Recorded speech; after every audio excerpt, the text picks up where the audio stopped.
So you've come here today because you're looking for a heat pump for your hot water needs, and you might be potentially considering the Stiebel Eltron WWK, which you can see the two sizes behind me. Now, I don't work for Stiebel. We're actually a company that has been installing heat pumps for heating, cooling and hot water for over 20 years. And we often see people choosing heat pumps based on fancy marketing and promotions and things like that. And they often regret the choice they make because they don't last very long, or they're noisy, or perhaps they're not really energy efficient.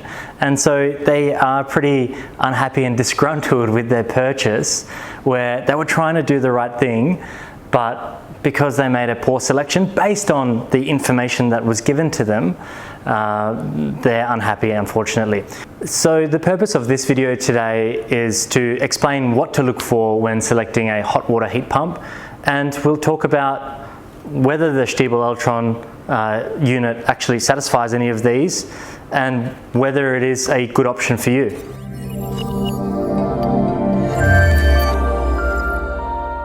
So the first thing that most people look for with a hot water heat pump is the efficiency, or the COP.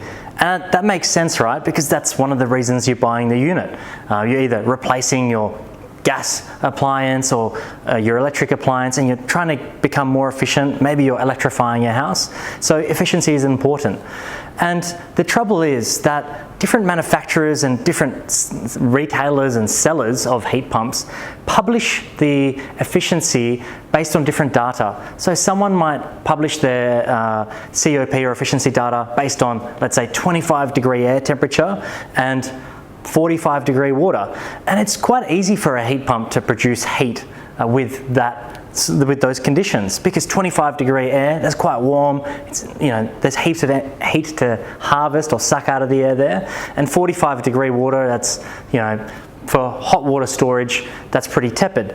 So that's easy, and it doesn't give a good reflection. And they might give you a COP of 6 or 7 or something like that. Whereas really what you should be looking for in our Australian conditions is an air temperature of around 15 degrees.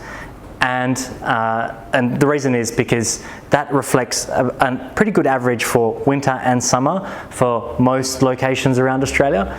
And then a water temperature of at least 55 degrees for the production, because you need at least 60 degrees in the tank by law. So really that should be the standard, or the testing conditions you're looking for. And so 55 is sort of the bottom area of that region where, if it hits 55, that's when the heat pump's gonna start producing heat again. So it was at 60, it drops to, let's say, 55, and then it starts heating up again. So that's probably the base level to start looking at your efficiency.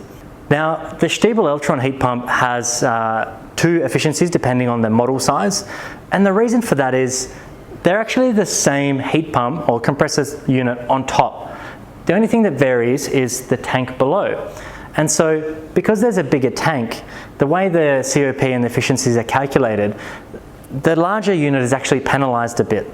So the larger unit, the 302 litre unit, has a COP of 3.58, and that's seasonally adjusted. So that means that for every 1 kilowatt of electricity you put in, you're going to get out about 3.58 kilowatts of heat on average. And that's not bad. The smaller unit, the 222 litre unit, has a COP of 3.98. So that's almost a COP of 4 or 400%. And that's pretty good. And so what you're really looking for when you're looking for a heat pump is an efficiency in that range. Some people might quote higher efficiencies, and they are either, say, playing with those testing figures with the air temperatures and the water production temperatures a little bit, or they might be saying, well, we've got a different type of refrigerant or refrigeration system. I'll do another video on this in the future, but you can't exactly rely on those figures too, in my opinion, because sure, under really certain conditions, yes, they might have those really high efficiencies, but in your everyday operation, they don't actually work that as efficiently as it's claimed. So I would suggest and this is again on our 20 years of experience with heat pumps, we would suggest that COP range of somewhere between, say, the 3.6 to 4, that's pretty good, and that's what you should be looking for. The next thing that's quite important is making sure that the heat that you've paid to produce is being stored properly and not just being, dissipated, being lost to the air outside. And so you're losing heat not only in winter when it's cold, but in summer, because if the water in the tank is stored at 60 degrees, and even if it's summer and it's, say, 40 degrees outside, there's still a 20-degree temperature differential, which is significant, and that means that the energy does want to escape from the tank into the air outside. So the more insulation, the better. And the WWKs actually have about 70 millimeters thick insulation, rigid insulation, which is good. It's impervious to moisture, and that's a pretty good thickness, because when you compare it to a lot of other tanks, the thickness of the insulation is, say, 35, 40 or 50 millimeters thick. They're the common ones we've seen over the years. So thicker is better in this case, and the WWKs do a pretty good job with that, with the 70 millimeters thick. Now, on a side note, you should also insulate all of the piping connections and the valves. So there's like a pressure relief valve, the cold water inlet should be insulated a little bit, and obviously the hot water outlet, because all of these components that are connected into the tank of the heat pump, they heat up. They heat up and they start emitting or radiating heat too. So they become little bits that lose energy. So make sure that when yours is installed, that's what you do. You make sure that it's all insulated. And if your installer doesn't do that, well, you can do it yourself. You can go down to your local hardware store or somewhere, get a bit of insulation, and you can tape it on or install it yourself. A third thing that you should be looking for with any heat pump is the amount of noise that it produces. And so if you have a heat pump that is noisy, during the day it might be fine because there's background noise, there's cars going by, there's kids making noise next door, etc. And it sort of gets drowned out.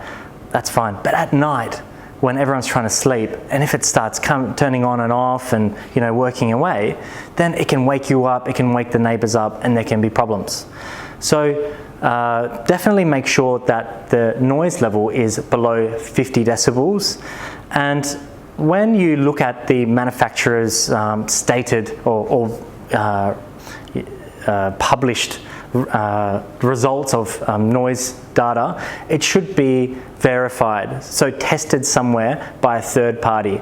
And some heat pumps, let's say the less expensive, cheaper sort of heat pumps, they might state a value, let's say 48 decibels. But that's it, and there's no little, in brackets next to it, tested to British standard or Australian standard or whatever standard or European standard.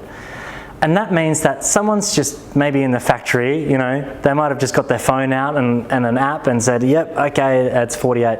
But there's so many other factors, it should be tested in a special room which has specific sound qualities, and the testing locations or the microphones are a specific distance at certain angles, etc. So if someone just does it themselves, it doesn't really satisfy those conditions, and what happens in the real world is actually going to be different. So make sure it's a verified decibel reading of less than 50. Now the WWK units, again, because they have the same heat pump or compressor on top, the stated values which have been tested are 45 decibels. Now that's not whisper quiet, it's certainly much quieter than a air conditioning unit. Let's say you have a well-known Japanese brand of air conditioning. So working at, obviously it depends on what size it is, but let's say a medium size, like a 16 kilowatt unit, that will work in the sort of high 60s, let's say, high 60 dBA. And decibels are a little bit tricky sometimes to compare because they actually work on a logarithmic scale. So let's say 58 decibels and 68 decibels. Well, 68 decibels, there's 10 decibels difference, but that actually means that it's a factor of 10 higher. So what that means is, if you're comparing the 58 and the 68 decibels, is that it's not just an arbitrary sort of 10 decibel difference, it's actually twice as loud. 58 to 68, is it doubling in the intensity and the impact of the sound? So that can trip many people up when they're comparing sound data. So you just need to make sure that it is as low as possible. Now, 45 decibel that we have, we can find on the data sheet for the WWKs is pretty good. It's not amazing, but what that means is during the day you won't hear it. At night, if it's next to a bedroom window or a noise sensitive window, yes, you are going to hear it. So I definitely don't recommend putting it somewhere close to a noise sensitive area.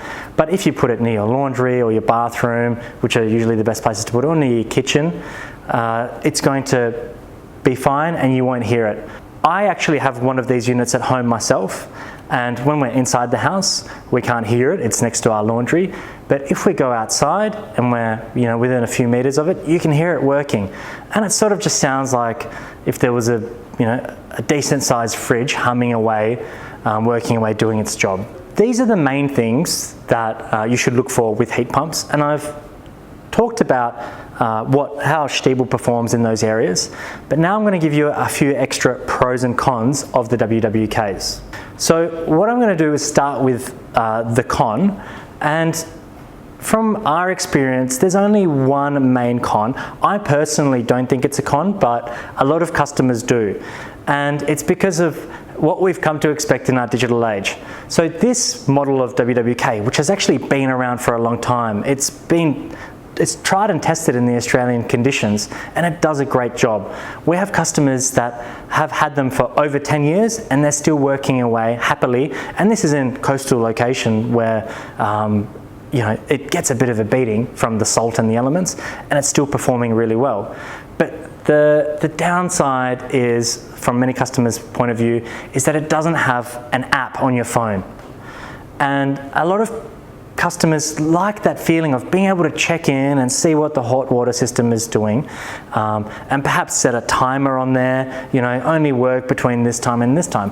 And I understand that from a solar point of view, where you want it to only work during the times that the PV system is working. Personally, I think that the app isn't really required. You need it to produce hot water, and you need it to have hot water basically ready to go whenever you need it. So I think that it's not really that necessary. It should just sit there happily, do its job without you knowing about it. That's what I think a good hot water system does. It just works in, day out, doing what it does best. Now, with the solar timing, I appreciate that people want to soak up the solar and use it for their hot water. Now, yes, it is a great thing to do. And the Stiebel Eltron actually has a feature that you can use for that, where you can send a signal from your solar inverter, and you can store additional energy in the tank. So let's say you've got the hot water, the minimum setting at 60 degrees, let's say. You can then tell the Stiebel Eltron unit, okay, when you get this signal from the inverter, what you're going to do is you're going to heat up the tank to 65 degrees. So you're going to store an extra 5 degrees in there, which is like a thermal battery, which means instead of like a chemical electric battery, you're storing energy in the form of heat in your hot water tank, which is pretty handy. But really, when you look at the numbers, your hot water system will only consume, if it's a heat pump, will only consume a few kilowatt hours of electricity each day. So it doesn't really have a massive impact on your electricity consumption in the house. You've already done the right thing by having a heat pump. So you are, let's say, cutting if you compared it to an electric hot water unit, which has an electric element in it, you are cutting about, let's say, 70 to 75% of the electricity consumption just by having a heat pump in the first place.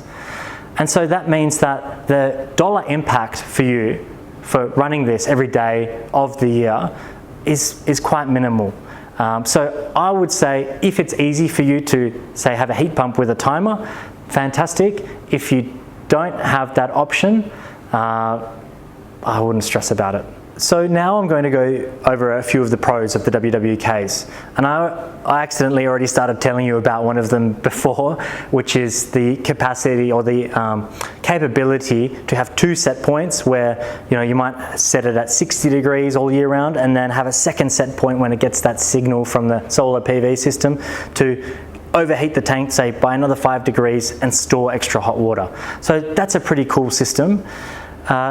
The other thing that's good, or another thing that's good about the WWKs is it has a specially coated heat exchange fins. So the heat exchange fins live in the top part of the section, and they're the bit that actually sucks the heat out of the air or harvests the heat from the air. And this special coating, I believe Stiebel Eltron calls it a bluefin coating, what it does is it provides additional protection from the elements. So that's why a lot of these units can hold up really well in coastal locations, because the salty air isn't going to eat away and degrade that heat exchanger, which is a pretty critical component of the system. So that's one of the additional pros. I haven't seen too many other heat pumps that do have that feature. Now I'm going to get into a bit more of a technical thing that I like, and I'm a bit of a nerd, so put up with me. If you've seen any of my other videos, you'll know that I can talk for hours about physics, and sometimes people have to stop me. But with a lot of heat pumps, the way they transfer the energy from the refrigerant circuit or the heat pump at the top to the tank at the bottom is they just run a copper pipe around this tank. And the capacity of the heat transfer, or the capability of that pipe, the copper pipe which is wrapped around the tank to transfer the heat into the tank and therefore into the water, is only as good as the contact that copper pipe has with the tank. Now, because the tank itself, which is usually, say, steel with an enamel or a glass lining inside, or sometimes perhaps a stainless steel tank, and the copper coil, they're made from, sure, they're both made from metals, but they're different metals, and that means they have different properties, especially thermally. So the copper coil can actually expand, for example, at a faster rate than the tank itself. And that means that when that copper coil heats up, it expands and it loses contact with the tank. So the heat pump is working really hard thinking, what's going on? Air temperature's good, air temperature's high.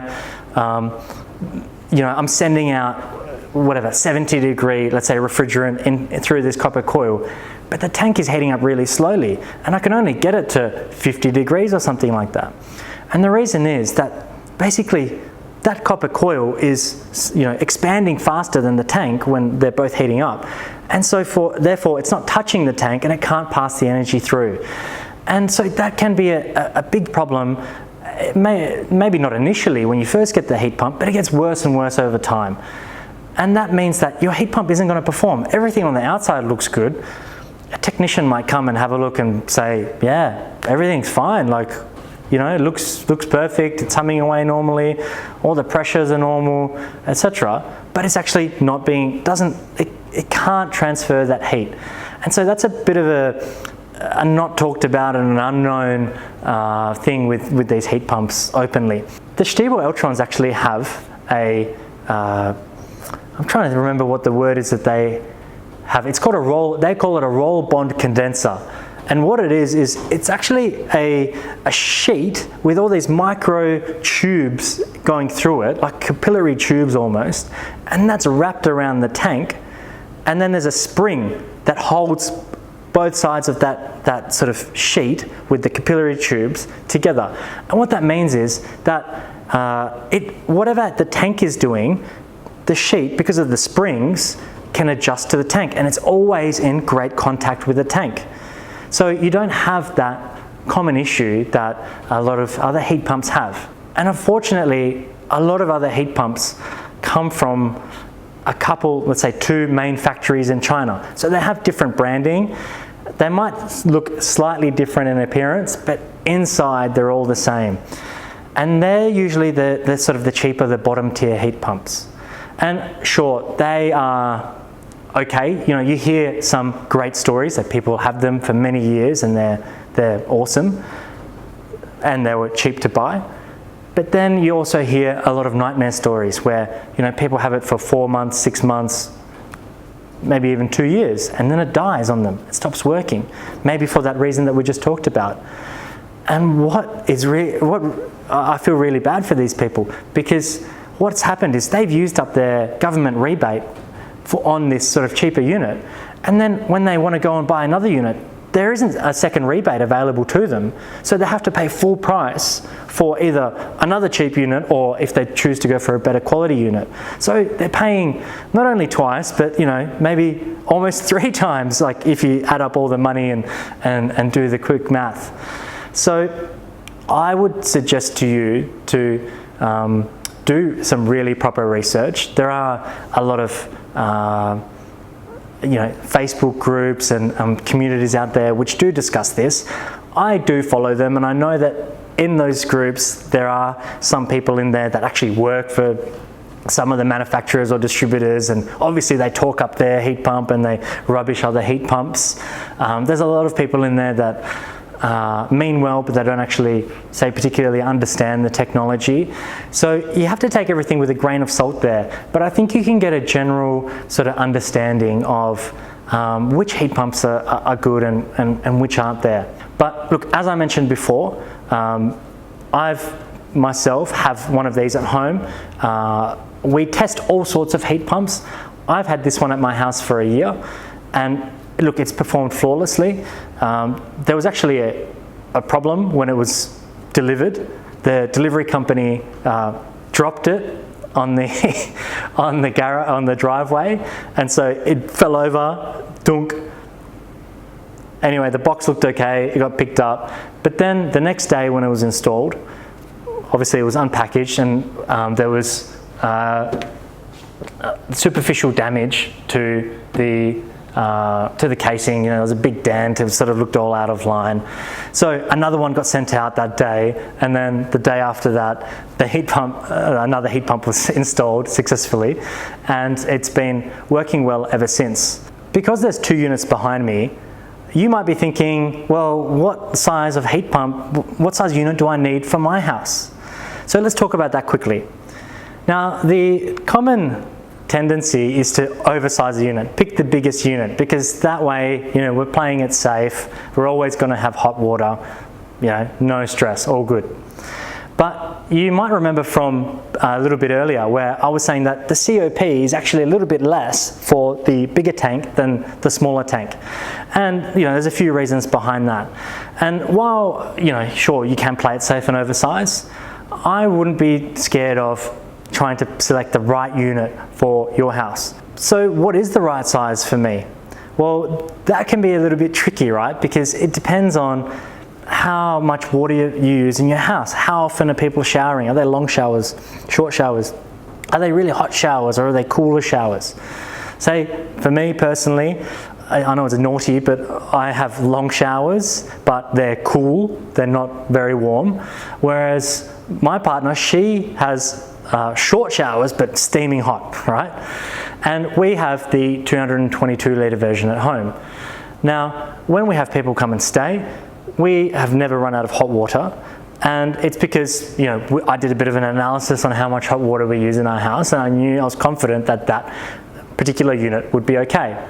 And so I wouldn't be off-put by thinking, okay, well, it's a smaller unit, there's only 220 litres of hot water, because the reality is that hot water is stored at, say, 60 degrees.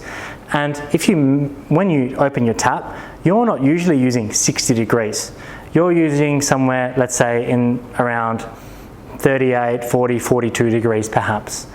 And that's achieved because some cold water is being mixed in too. So that means the capacity of the heat pump, or the mixed water capacity of the heat pump, is much higher than the actual sort of nominal capacity. So let's say for the 220 litre, there's about 360 litres of 40 degree water available there once it's mixed.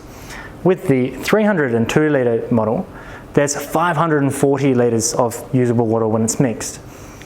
And so I would suggest that if you, let's say, have 4 people in your house, then you can get away with the 220 litre model.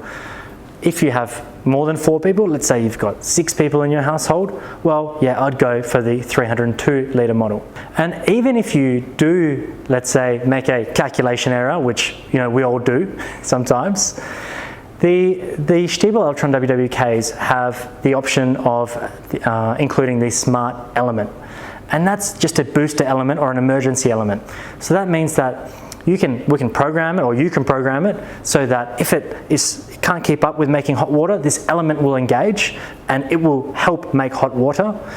You can also get models of WWK without this, and the difference is the smart element models have a H included. So let's say WWK 222H, that is with the smart element. But this element will engage automatically to help you boost the hot water if required. Now, at our house, we haven't had to do that yet, but if you wanted to do it manually, because for example, I don't know, there's heaps of kids are coming over, and after sport, and there's going to be showers and stuff, you can have a look at the screen of your heat pump, and you can put it into manual sort of hot water boost mode, so that even if it is sort of slowly working away using the energy efficient compressor, it will engage the electric element at the same time, so that you rapidly heat up. The other function of this smart element is that it also acts as an emergency booster. So let's say for some reason the compressor or the refrigeration circuit, there's a problem with it and it's no longer efficiently producing hot water. The heat pump basically in heat pump mode isn't working. So what will happen is that smart element will automatically engage and it will produce hot water for your house. And that's great because it means that you're not left without hot water, and while you're waiting for the technician to come out and have a look, it's still producing hot water for you. So you basically have no downtime. And that is probably the worst thing that we see that some people have to go through, is they've got some sort of a hot water unit, which it fails. They can't get anyone out there for 3 days because everyone's so busy at the moment. And so they have to either have cold showers, which can be a bit torturous, or go to a friend or a relative's house to go and shower, which is really inconvenient. So that's a pretty good feature of these models. One of my favorite features of the WWK is its anode. Now, you might know about anodes from a previous hot water system. So, for example, if you've had an electric hot water system, they have an anode in there, which is like a rod made of magnesium or some other less noble, there's a technical term, material, which actually gets eaten away instead of the tank itself getting eaten away by reactions that happen during the water heating up process. And so what's supposed to happen is you're supposed to get these anodes checked and changed every few years. And it really depends on the quality of the water that is coming in. So what that means is you might have to replace your anode every 2 years, or maybe every 5 years, or maybe every 7 years even. But the thing is, it costs you money, and if you forget about it or miss it, you can damage your hot water unit, whether it is the electric hot water tank or the heat pump. Most heat pumps on the market just have a classic sacrificial anode, which has to be maintained and serviced. But the WWKs have an impressed current anode. And what that is it's a clever little trick that they've come up with, where they send in a really low voltage electrical charge through the tank itself. And what that means is it prevents these reactions from happening, and it means that there's no maintenance therefore. Because it's an electrical like voltage that's applied, it means that as long as there's power to the unit, it's protected and it's automatic and you don't have to do anything. So you don't ever have to think about that again. The only thing you have to do is make sure that the power stays connected to the WWKs for, I think off the top of my head, it's something like 12 or 14 hours is the maximum disconnection time, to make sure that it keeps protecting the tank. So all heat pumps should have an anode to protect the tank, but ideally, in the best situation, you have one of these impressed current anodes, because that means that you're going to have years of trouble-free and maintenance-free operation. So to recap, I've told you what to look for in any hot water heat pump. I've told you the pros and cons and the inside information for the Stiebel Eltron WWKs. And from this, you know that we consider it that it's in the top bracket of heat pumps available. We've had customers that have had them for over 10 years. I've got it at my house, as I mentioned before, and if you did want to get one for your house as well, you'll find a link below where you can purchase one. There will be free delivery. It'll come out to you pretty quickly, and if there is any issue, sort of like I had at my house where it was dropped on the driveway, you know that it will be sorted out for you pretty promptly.